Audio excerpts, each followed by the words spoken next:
त्याच्यानंतरचा जो क्वेश्चन आहे question number 19. Uniform solid sphere has a radius 0.2 metre and a density 6 into 10 raised to 3 kilogram per meter cube. Find the moment of inertia about the tangent to its surface. Same या प्रकारचा problem आपण घेतलेला आहे याच्या आधीच्या section मध्ये. बघा इथं क्वेश्चन नंबर 15 बघा. युनिफॉर्म सॉलिड स्पेअर फक्त रेडियस मध्ये 0.2 च्या ऐवजी 0.1 होतं. डेन्सिटी तेवढीच आहे. About a tangent to its surface. Same त्याच पद्धतीनं आहे. ते एक्झाम्पल तेवढं तुमचं तुम्ही कम्प्लीट करायचं आहे. नेक्स्ट प्रॉब्लेम बघा. A flat curve on a highway has a radius of curvature 400 metre radius दिलेले आहे. A car goes around a curve at a speed of 32 metre per second. Speed दिलेला आहे. What is the minimum value of coefficient of friction mu S. Coefficient of static friction find out करायचं आहे. That will prevent the car from sliding. ती car त्या रोडवरून घसरणार नाही याच्यासाठी लागणारा कमीत कमी coefficient of static friction find out करा असं त्यांनी सांगितलेलं आहे. जी ची व्हॅल्यू तुम्ही घेऊ शकता. गिव्हन डाटा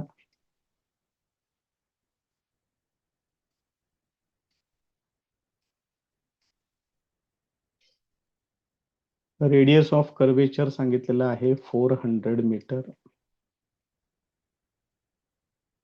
त्यानंतर स्पीड सांगितलेलं आहे 32 मीटर पर सेकंड.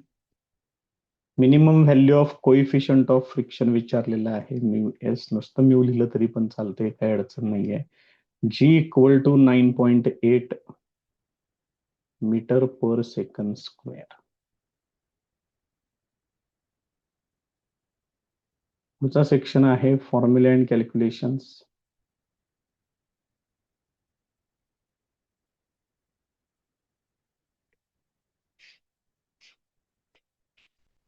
याचा जो फॉर्म्युला आहे V equal to square root of mu R जी.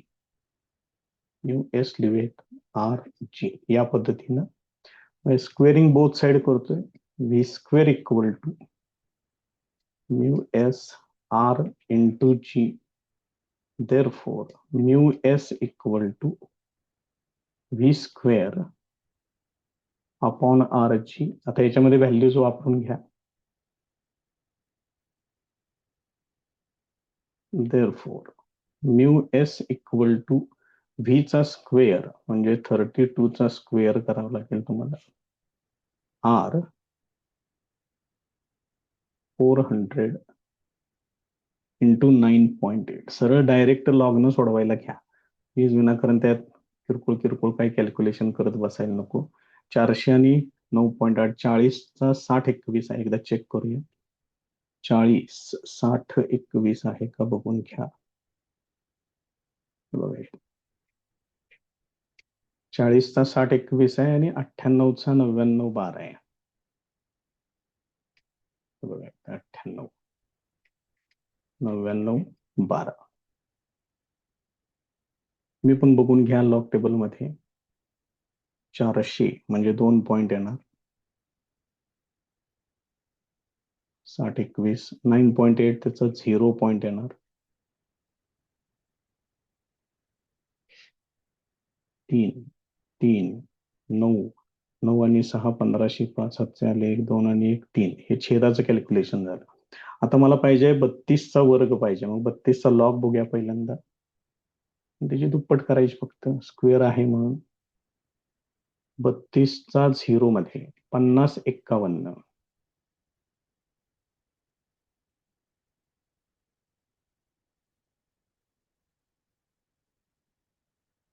हे 32चा लॉग झाला. त्याला 2 न मल्टिप्लाय करा कारण त्याचा स्क्वेअर पाहिजे मला. 2 बे पंचे 10 शून्य हातचे आले 1.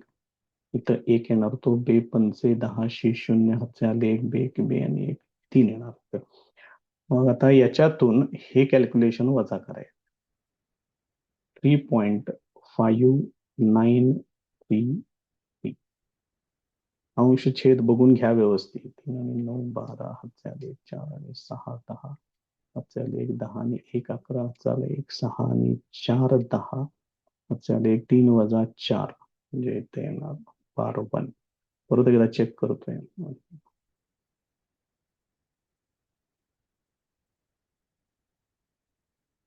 बरोबर. आता याचा अँटीलॉग 0.41चा 6 मध्ये 9चा मीन डिफरन्स 0.41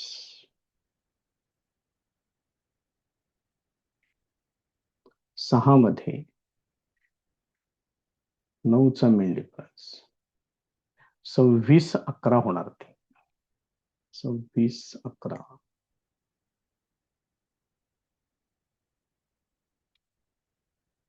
26-11 म्हणजे असं लिहिता 2.611 इंटू 10⁻⁻1 हे बघा इथं बार 1 आहे ते इथं घातांकामध्ये येणार.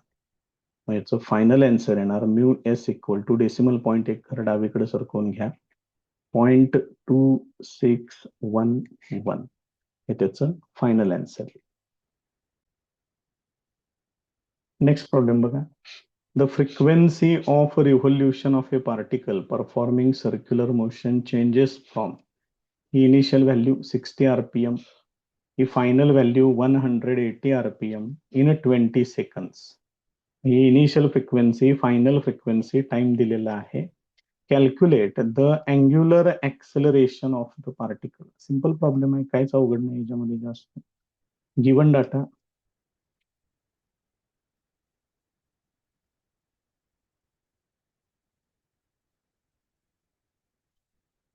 इनिशियल फ्रिक्वेन्सी आहे 60 rpm. हे एका मिनिटातलं आहे, एका सेकंदातलं पाहिजे आपल्याला. 60 ने डिव्हाइड करा, हे होणार 1 हर्ट्ज. तसंच पुढची व्हॅल्यू ती आहे 180 rpm. ते कसं होणार 180 डिव्हायडेड बाय 60 म्हणजे ते येणार 3 हर्ट्ज. टाइम सांगितलेला आहे 20 सेकंद आणि विचारले angular acceleration alpha equal to.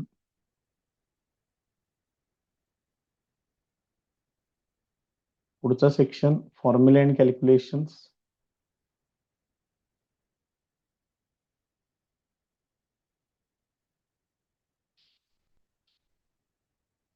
याच्यामध्ये बेसिक फॉर्म्युला आहे alpha equal to ω2 minus ω1 divided by time t. Therefore, alpha equal to 2 pi n2 minus 2 pi n1 divided by t. याच्यातनं अंशातनं 2 pi common घ्या.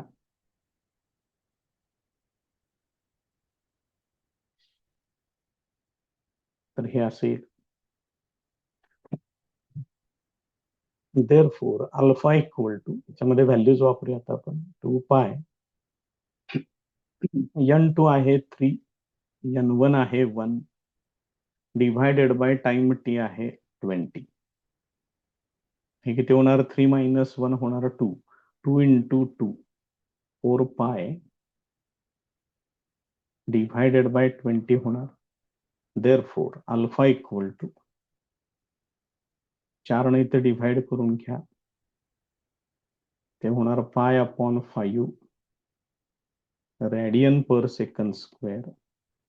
हेच तुम्ही पायची व्हॅल्यू जर 3.142 वापरली डिव्हायडेड बाय 5 किरकोळ भागाकार आहे करून घ्या. 5 30 उरला 1 14 होतील 5 दुने 10 उरतील 4 5 48 होणार उरतील 2 5 20 होणार. येणार metre per second square. Sorry alpha आहे सॉरी अल्फा आहे रेडियन पर सेकंड स्क्वेअर. वरती लिहिले बरोबर तर लिहिताना चुकलेलं आहे. अँग्युलर ऍक्सिलरेशन विचारलं तर हे त्याचं फायनल आन्सर. दोन्ही फॉर्मॅटमध्ये आन्सर दिलेला आहे बघून घ्या. नेक्स्ट प्रॉब्लेम बघा. A metre gauge train. Metre gauge metre gauge काय म्हणायचं ते म्हणा, स्पेलिंग फक्त हे पाहिजे एवढं लक्षात ठेवा. मीटर गेज ट्रेन याचा अर्थ ती ट्रेन ज्या रेल्वे रुळावरून जाईल त्या रुळांच्या मधलं अंतर 1 मीटर असतं. हे पहिल्यांदा लक्षात ठेवा. या शब्दाचा अर्थ समजून घ्या. त्यामुळे ह्याच्यामध्ये मीटर मध्ये 1 मीटर डिस्टन्स आहे एवढं लक्षात ठेवा. Moving at 72 kilometre per hour त्याचं स्पीड दिलंय. along a curved railway of a radius of curvature 500 meter at a certain place. तिथे कर्वड पार्ट आहे, तिथलं रेडियस ऑफ कर्वेचर 500 मीटर आहे. Find the elevation of outer rail above the inner rail so that there is no side pressure on the rail. मग तिथलं elevation विचारले. Important type, थोडासा वेगळा type आहे, आतापर्यंत झालेला नाहीये प्रॉब्लेम या प्रकारचा. जरा व्यवस्थित बघून घ्या काय काय दिलेलं आहे त्याने. ते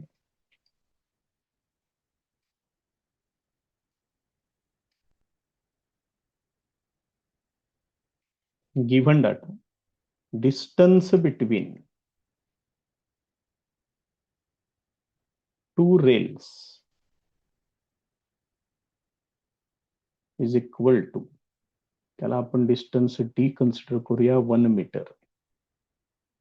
हे कुठं सापडलं तुम्हाला? हे ह्या पहिल्या शब्दात आहे बघा.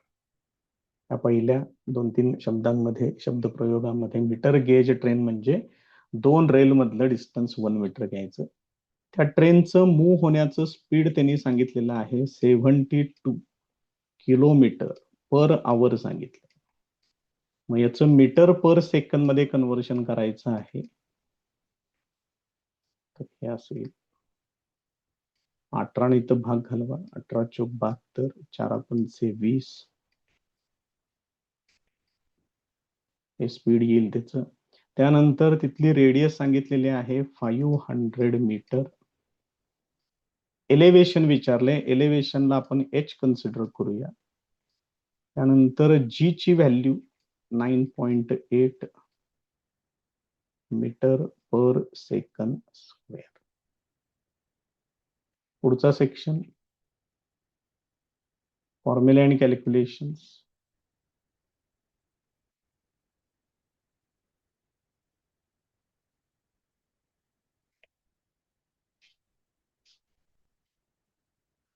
मग याच्यामध्ये सगळ्यात पहिल्यांदा आपल्याला टॅन थीटा आणि थीटा काढून घ्यावं लागेल. V equal to root R G tan theta, आपला basic formula. Squaring both side, V square equal to R G tan theta. त्याच्यावरून टॅन थीटा इक्वल टू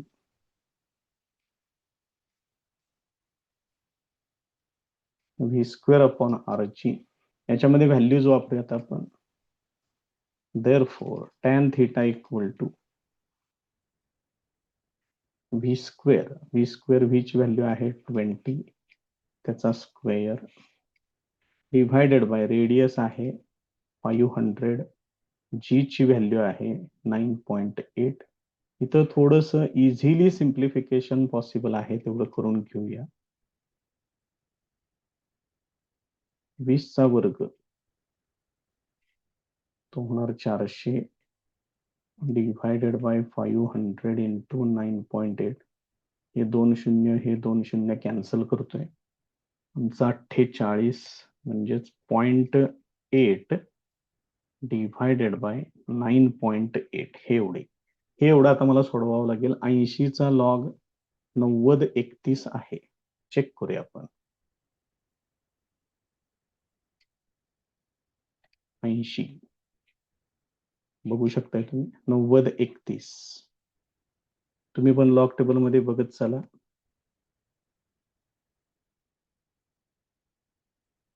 आणि 98 चा 99 12 आहेच.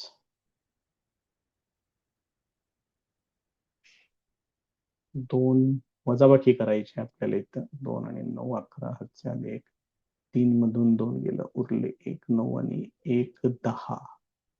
इथं 10 आणि 9 तो पण 1. इथं वजाबाकी जरा परत एकदा बघूया काय ते. डिस्टर्बन्सेस फार आहेत इथं. परत एकदा पूर्णच करूया ते, थांबा, गोंधळ नको त्याचा.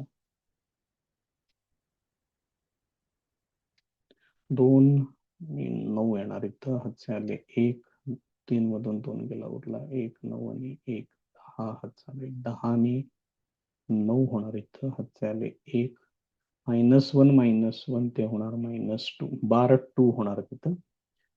Therefore tan theta is equal to, तर याचा एंटीलॉग बघावं लागेल. 0.91चा 1 मध्ये 9चा मेन डिफरन्स, 0.91 1 आणि 9चा मेन डिफरन्स, 0.91चा 1 मध्ये आणि 9चा मेन डिफरन्स, हे बघा किती आहे, 8147 अधिक 17, 7 आणि 7 1404, हातचे आले 4 आणि 2 6, 8164 येते बघायचं. 8164 म्हणजे 8.164 इंटू 10⁻², इथे किती आहे बघा, बार 2 म्हणजेच -2. Therefore tan theta is equal to 0.0864, ही tan थिटाची व्हॅल्यू येते. मग याच्यावरून थीटा काढून घ्या. Therefore theta equal to tan inverse of 0.8164. त्याच्यासाठी आता आपल्याला नॅचरल टँजंट्स मध्ये जावं लागेल, सायन्स, कोसाइन्स आणि टँजंट्स. काय पाहिजे परत एकदा बघून घ्या, 0.8164 पाहिजे, 0.0164. 08 कुठं सापडते का बघा पहिल्यांदा, 0.816 पाहिजे. मग इथं किती आहे, 0.85 होणार. परत एकदा व्हॅल्यू बघून घ्या, 0.816 पाहिजे. तर 5 आणि 12 केलं की होते बघा, हे बघा, हे 12 जर त्याच्यामध्ये ऍड केलं तर 0.817 होते. चालेल, काय अडचण नाही त्याच्यात. मग हे काय काय बघा, इथं आहे 4 डिग्री, इथं मिनिटं किती आहेत बघून घ्या, 36 मिनिट. त्यानंतर हे 12 कशात आहे बघा, 4थ्या मिनिटात आहे. मग 36 आणि 4 40 होणार, 4 डिग्री आणि 40 मिनिट. हे कसं चेक करायचं आहे ते बघा परत एकदा. 4 डिग्री आणि 40 मिनिट हा अँगल येईल तिथला. आता त्यांनी विचारले तुम्हाला एलिव्हेशन विचारले. मग एलिव्हेशन मध्ये तुम्हाला काय फाइंड आउट करायचंय ते बघा. जर समजा ही हॉरिझॉन्टल लेवल असेल आणि तिथला रोड सरफेस जर तिथला जर ट्रेनचा जो ट्रॅव्हल होण्याचा जो मार्ग आहे तो जर असा बँकिंग केलेला असेल, तर हा जो अँगल आता आपण काढला तो अँगल असतो इथं थीटा. आणि ही जी हाईट वाढवलेली असते याला म्हणतात एलिव्हेशन. ते आपल्याला काढायचं आहे. हे जे डिस्टन्स आहे इथून इथपर्यंतच, दिस इज नोन ॲज एलिव्हेशन. मग ते जे रेल्वे रूळ आहेत, एक रेल्वेचा रूळ इथं असेल, दुसरा इथं असेल, आणि या दोघांच्यातलं डिस्टन्स त्यांनी सांगितलेलं आहे 1 metre.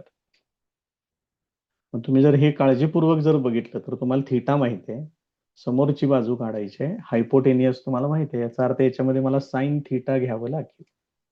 Now sine theta equal to, diagram काढून ठेवा बाजूला, sine theta is equal to h/1 येणार आहे बघा लक्षात. मग डिव्हायडेड बाय 1 त्याचं काय गरज नाहीये. h equal to sine theta किती आहे बघा, थीटा आहे 4 डिग्री 40 मिनिट्स. तर मात्र साइन मध्ये बघावं लागेल, त्यामुळे आता यायचं नॅचरल सायन्स मध्ये. नॅचरल सायन्स मध्ये 4 डिग्री आणि 40 मिनिट पाहिजे मला. 4 डिग्री आणि पहिल्यांदा 36 मिनिटात या, ते एवढं आहे. आणि परत पुढे 4 मिनिटाचा मेन डिफरन्स घ्या. मग इथं आहे 802, 0802 आणि 12. 802 आणि 12, 814 होणार. 0814 आणि पुढे डेसिमल पॉइंट आहेच. 0.0814. 0.0814 हे पहिल्यांदा येणार आन्सर तुमचं मीटर मध्ये. आणि मग तुम्ही याचं पाहिजे असेल तर कन्व्हर्शन करू शकता सेंटीमीटर मध्ये. याला 100 न मल्टिप्लाय करून घ्या. 8.14 सेंटीमीटर हे त्याचं फायनल आन्सर. मीटर मध्ये पण दिलंय, सेंटीमीटर मध्ये पण दिलंय. याच प्रॉब्लेम मध्ये तुम्ही अजून एक टर्म बघून घ्या. इथं मी टॅन थिटा पण काढलेला आहे आणि साइन थिटा पण काढलेला आहे. बघा, टॅन थिटाची व्हॅल्यू एवढी आहे, 0.0814 आणि साइन थिटाची व्हॅल्यू इथं आहे 0.0814 आहे. त्यामुळे आणि थिटा व्हेरी स्मॉल आहे, हा अँगल अतिशय स्मॉल आहे. त्यामुळे एक गोष्ट याच्यामध्ये पक्की लक्षात ठेवा, when theta is very small, ही कंडिशन मात्र इम्पॉर्टंट बरं का, थिटा व्हेरी स्मॉल आहे ती, then sine theta is approximately equal to tan theta. हे इम्पॉर्टंट, हे सीईटी साठी तुम्हाला वापरायला उपयोगी पडेल. त्यामुळे हे व्यवस्थित बघून ठेवा. नेक्स्ट प्रॉब्लेम बघा. A solid sphere of diameter 50 centimetre, त्याच्यावरून रेडियस काढून घ्या. Mass 25 kilogram, rotates about an axis through its centre. Calculate its moment of inertia, त्याचा मोमेंट ऑफ इनर्शिया काढा. त्याच्यानंतर सांगितलंय if its angular velocity changes from 2 radian per second to 1 radian per second in 5 seconds, calculate the torque applied. सगळ्या गोष्टी अगदी व्यवस्थितपणे दिलेल्या आहेत. सिंपल प्रॉब्लेम आहे. Given data,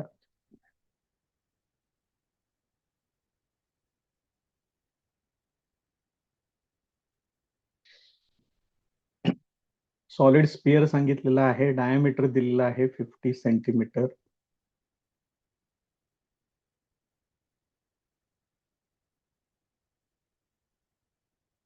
therefore radius equal to, त्यावरून तुम्ही त्याची रेडियस काढू शकताय, capital R equal to 25 centimetre म्हणजेच 0.25 मीटर. त्याचं मोमेंट ऑफ इनर्शिया विचारलेलं आहे. त्यानंतर त्याचं इनिशियल अँग्युलर व्हेलॉसिटी सांगितलेली आहे ω1, 2 रेडियन पर सेकंड. ω2 सांगितलेलं आहे 1 रेडियन पर सेकंड. टाइम दिलेला आहे 5 सेकंड आणि टॉर्क विचारलाय.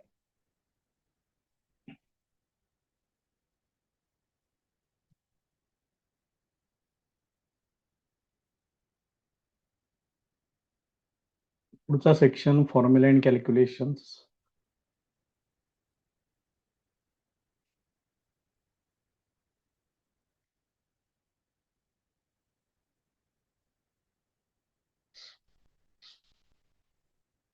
फॉर सॉलिड स्पियर,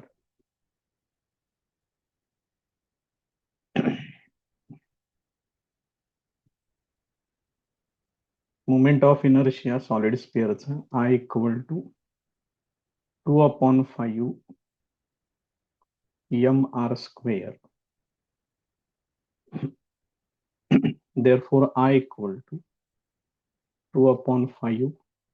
मास सांगितलेलं आहे, मास दिलेलं होतं ना, हो दिले मास काहीतरी दिले, लिहायचं राहिले बघायच्यात. मास 25 किलोग्रॅम आहे, इथं ऍड करतोय शेवटी.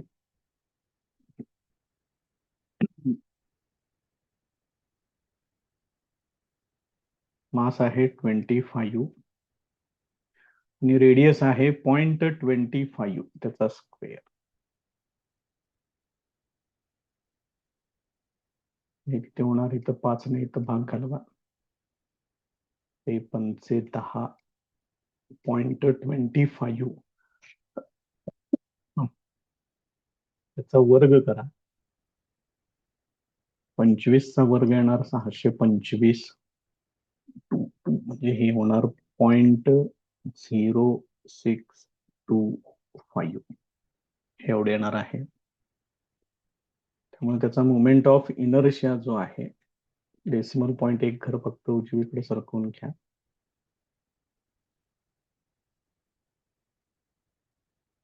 मोमेंट ऑफ इनर्शिया या पद्धतीने मिळेल. सेकंड काम त्याच्यातलं, तर आपल्याला टॉर्क काढायचा आहे. टॉर्कचा फॉर्म्युला आय अल्फा आहे. आता अल्फा काढून घेऊया. तर सेकंड पार्ट अँग्युलर ऍक्सिलरेशन घेऊयात आपण याच्यामध्ये. Alpha equal to ω2 minus ω1 divided by T. ω2 आहे 1 मायनस ω1 आहे 2 डिव्हायडेड बाय टाइम आहे 5 सेकंद. म्हणजेच alpha equal to -1/5 that is equal to -0.2 radian per second square. ही अल्फाची व्हॅल्यू होईल. आता थर्ड सेक्शन त्याच्यातलं टॉर्क फाइंड आउट करूया. Torque equal to I into alpha. I ची व्हॅल्यू आहे 0.625 इंटू अल्फाची व्हॅल्यू आहे -0.2. आता यांचा प्रोडक्ट आपल्याला करायचा आहे.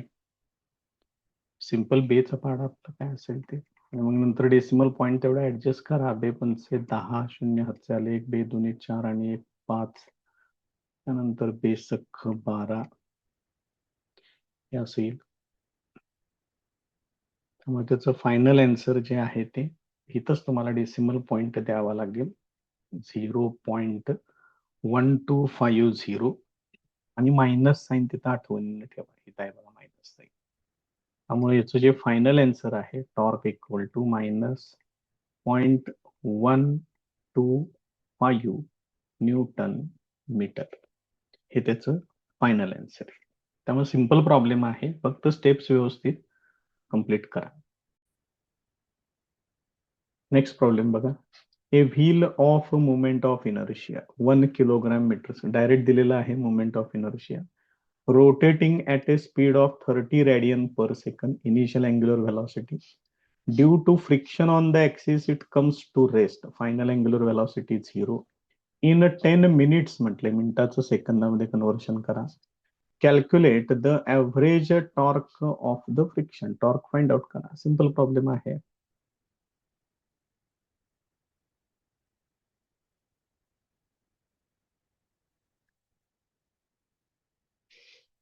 Given data, moment of inertia दिलेला आहे आय इक्वल टू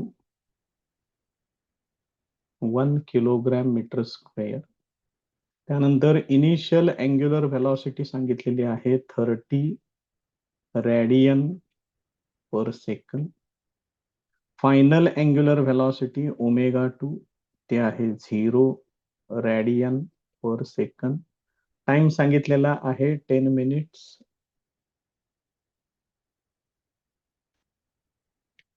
त्याचं सेकंदामध्ये कन्व्हर्शन करा. 1 मिनिटाचे सेकंद 60, म्हणजे हे टोटल होणार 600 सेकंद.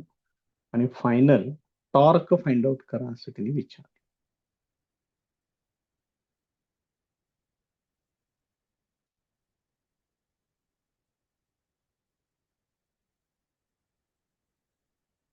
पुढचा section formula and calculations.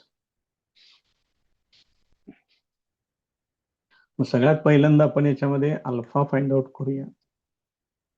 Alpha equal to ω2 minus ω1 divided by time T.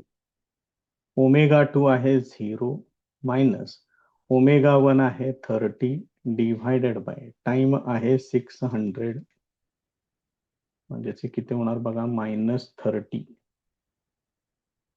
Divided by 600, हे कॅन्सल होईल. त्यानंतर हे होणार फायनल -1/30 20 एवढं होणार. याला आपण unit radian per second square हे तसंच ठेवतो. 1-2 मिनिट. आता मला पुढचं कॅल्क्युलेशन करायचं आहे टॉर्क साठी. सेकंड स्टेप त्याच्यातली torque equal to I into alpha. I आहे 1, त्यामुळे हे आहे असं परत पुढे सोडवावंच लागेल आता आपल्याला. 1 इंटू -1/20 म्हणजे त्याचं फायनल आन्सर येणार -1/20. एवढं सोडवून घ्या. 20 न भाग घालवायचा आहे, त्यामुळे 0.05 विसापाचा 100 होणार त्याचा. शेवटी final answer along with unit. Unit महत्वाचे आहेत. युनिट लिहित चला. एका युनिटसाठी जर लिहिलं नाही किंवा चुकलं तर फक्त अर्धा मार्क वाचावे. हे त्याचं फायनल आन्सर. नेक्स्ट प्रॉब्लेम बघा. The radius of gyration of a body about an axis at a distance 0.4 meter from its center of mass is 0.5 meter. बघा वाक्य कशी तयार केलेली आहेत ते. Find its radius of gyration about a parallel axis passing through its center of mass. चांगला question आहे. समजायला थोडस जड जाण्यासारखं आहे. समजा मी ही कोणतीही एक बॉडी जर मी अशी कन्सिडर केली, कुठल्याही आकाराची बॉडी कन्सिडर करा, काही अडचण नाही. याचा सेंटर ऑफ मास या ठिकाणी घेतोय. हा त्याचा सेंटर ऑफ मास. मग इथं जर मी ऍक्सिस ऑफ रोटेशन जर असा दाखवला,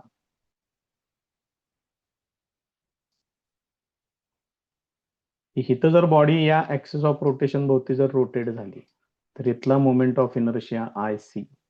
आता याच्यापासून थोड्या अंतरावरती मी अजून एक पॉइंट कन्सिडर करतोय. पॉइंट O, कुठलाही एक पॉइंट असेल तो, आणि इथे एक ऍक्सिस ऑफ रोटेशन कन्सिडर करतोय.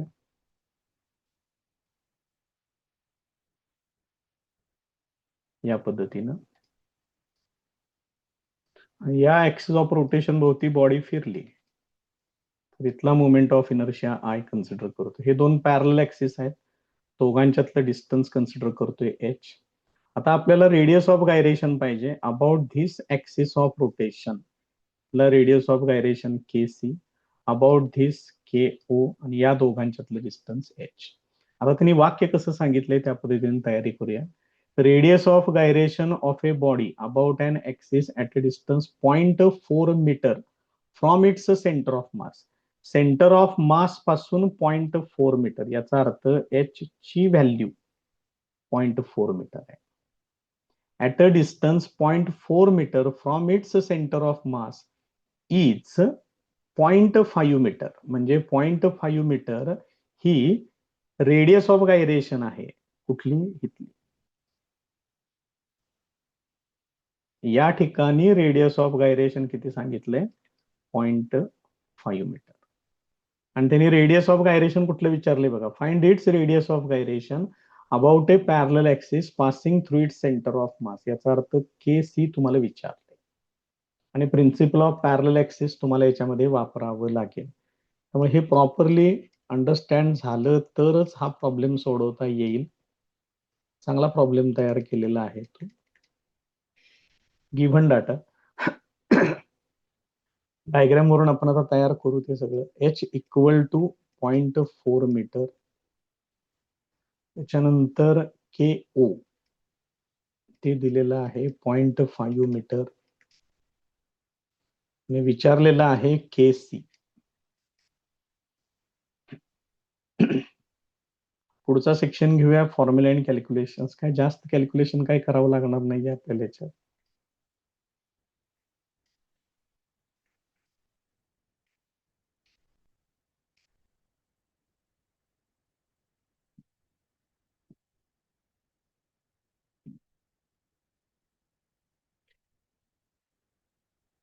Bye principle of parallel axis. Theorem म्हटलं तरी चालेल, काही अडचण नाही.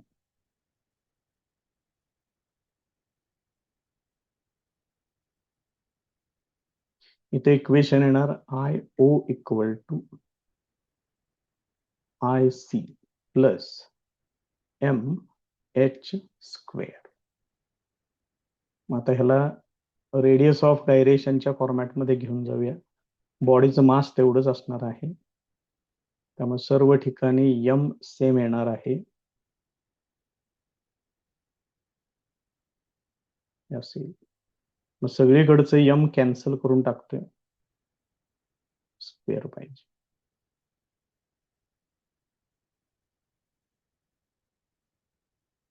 असेल मग मला फाइंड आउट करायचं आहे के सी. मग के सी चा स्क्वेअर इक्वल टू के ओ चा स्क्वेअर मायनस एच स्क्वेअर. मग के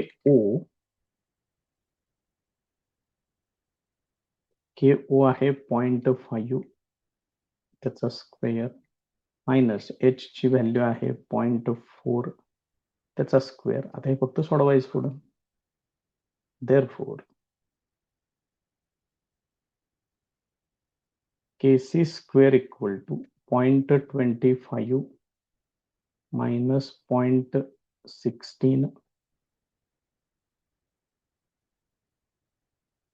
Therefore kc square equal to 0.09 येणार, म्हणजेच kc equal to 0.3 मीटर. हे त्याचं फायनल आन्सर. त्यामुळे हे व्यवस्थित करा, इम्पॉर्टंट आहे आणि ते समजणं खूप गरजेचं आहे. नेक्स्ट प्रॉब्लेम बघा.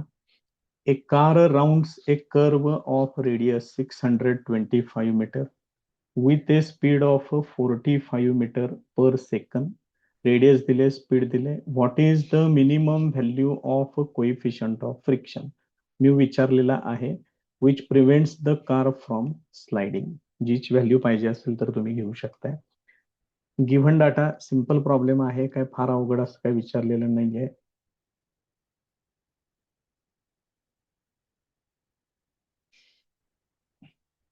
रेडियस सांगितलेली आहे 625 मीटर. त्याच्यानंतर स्पीड दिलेला आहे 45 आहे, सॉरी बरं,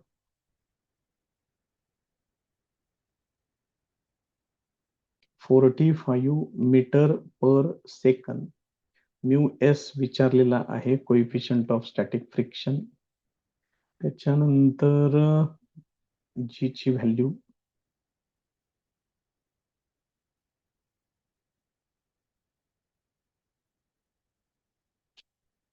formula and calculations.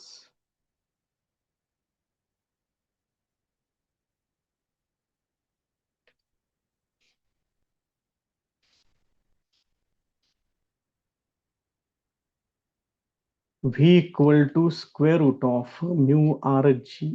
Mu S घ्या, म्यू नुसतं घेतलं तरी चालते, काही अडचण नाही. त्याचे फार डिटेलमध्ये गेलं तर दोन प्रकार आहेत, म्यू एस पण आहे, म्यू के पण आहे. मूव होताना म्यू के असतो, मूव होत नसताना म्यू एस असतो. डिटेलमध्ये सुद्धा सगळ्या गोष्टी अवेलेबल आहेत, त्यामुळे तुम्ही कसं काय घ्यायचं ते ठरवा. V square equal to mu S R G. याच्यावरून mu S equal to V square upon R G. V ची व्हॅल्यू आहे 45, त्याचा स्क्वेअर करावा लागेल. त्यानंतर रेडियस आर आहे 625 इंटू 9.8. इथं 45चा वर्ग तेवढा करूया आणि मग लॉग टेबल वापरूया.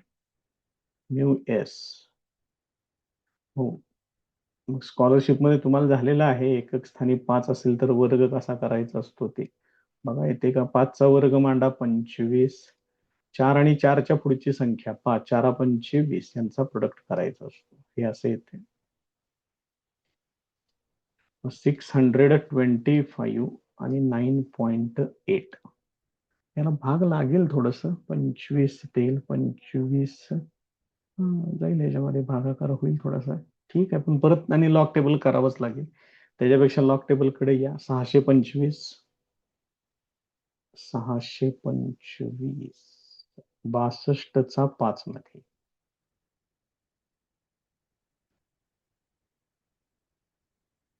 7959.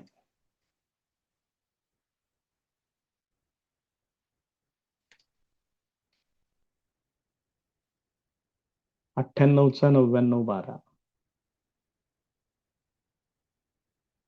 बेरीज यांची 11 1 5 आणि 2 7 9 आणि 9 1808 झाले 1 9 आणि 1 10 आणि 7 1707 झाले 1 2 आणि 1 3 हे छेदाचं कॅल्क्युलेशन झालं. 20 25 म्हणजे 3 पॉईंट 20चा 2 मध्ये 5 चा मेन डिफरन्स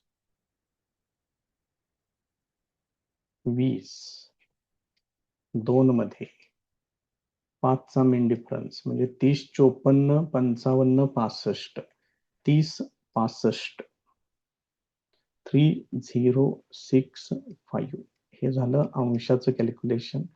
छेदाची बेरीज तयार करून ठेवलेली आहे, इथं वापरूया. यांची सबट्रॅक्शन करायची आहे. 4 7 आणि 9 16 झाले 1 9 आणि 1 10 झाले 1 8 आणि 5 13 झाले 1 3 वजा 4 येणार 12 1.51 चा 9 मध्ये 4 चा मेन डिफरन्स 0.51 9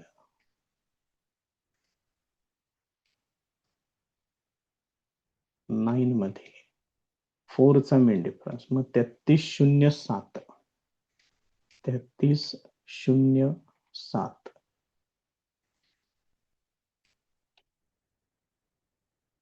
3.307 इंटू 10⁻⁻1 हे आहे बघा कॅरेक्टरिस्टिक ते इथं घ्यायचं 10⁻⁻1 म्हणजेच म्यू एस इक्वल टू 0.3307 हे त्याचं फायनल आन्सर आहे.